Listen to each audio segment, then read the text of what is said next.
Goeiemôre en weer eens baie welkom hier saam met ons by ons oggendoordenkingtyd. Dis nog 'n week, middel van Desember. Ek dink ons almal is nou op vakansie.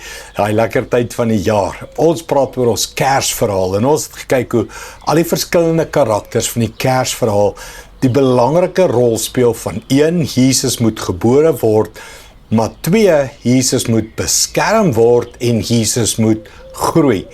Al die dinge is verskriklik belangrik en dan die simbool van Jesus word binne in jou en my gebore en hy moet binne in my en jou beskerm word en hy moet binne in my en jou groei. So kom ons begin met daai groei weer.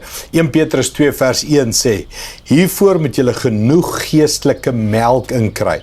Smag daarna, na hierdie voeding, soos pasgebore babietjies, na hulle ma se melk, sodat julle daardeur kan groei tot volwasse verlostes.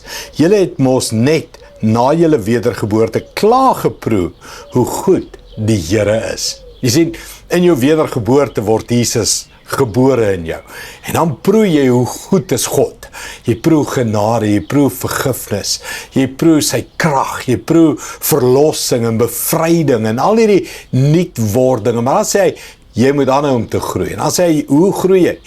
Jy moet begeer na die, een vertaling sê, onvervalste melk van die woord, sodat jy daardeur kan groei. Dit wat ons hier doen.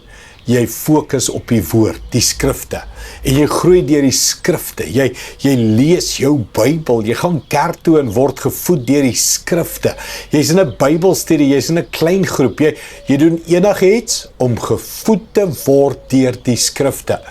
Iemand sê eendag vir my, maar ek doen dit al soveel jare, ek voel nie ek groei nie, en is net soos kos eet. Jy eet kos elke dag, voel jy groei? Nee, voel jy tel gewig op? Wel na 'n paar weke, né? Maar jy voel nie jy groei nie, maar jy eet tog elke dag. En dieselfde is waar met die melk van die woord. 'n Babietjie voel nie hy groei nie, maar met daai melk groei hy. Met daai kos groei jy. En dis hoe jy geestelik ook groei. Die dissipline van elke dag. In die woord, in skrifte, in gebed, in fellowship, in communion, in gehoorsaamheid elke dag. En hy sê begeer. Ek hou van daai woordjie, begeer soos 'n pasgebore baba. Jy weet dit, 'n baba skree, né? 'n nuwe ma, wat sê hulle as die baba skree? O, daai kind's honger. 'n nuwe Christen wat skree, dalk tantrums gooi, onvolwasse dinge doen in 'n kerk. O, daai Christen is honger. Dalk is jy ongelukkig met kerk, is omdat jy honger is. Dalk is jy ongelukkig met mense, is omdat jy honger is. Dalk sit jy vas met alles, is omdat jy honger is. So begeer soos 'n pasgebore baba na melk. Kom ons bid dit saam.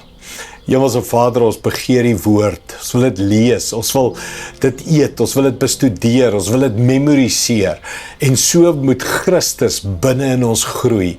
Here, dis ons begeerte, dat ons sal groei, ons het gesmaak, jy is goed, by ons wedergeboorte, maar dit hoef nie daar te stop nie, dit kan aanhou, ons kan groei, help ons daarmee, Here, en daar waar ons nie groei nie, stagneer, waar ons kwaad word en dinge verkeerd doen, help ons, Here, om geestelik aan te hou groei. Dankie daarvoor, Here, in Jesus naam. Amen. Dankie, liewe vriende, ek sien jou weer môre. Trots geborg deur Evergreen Turf.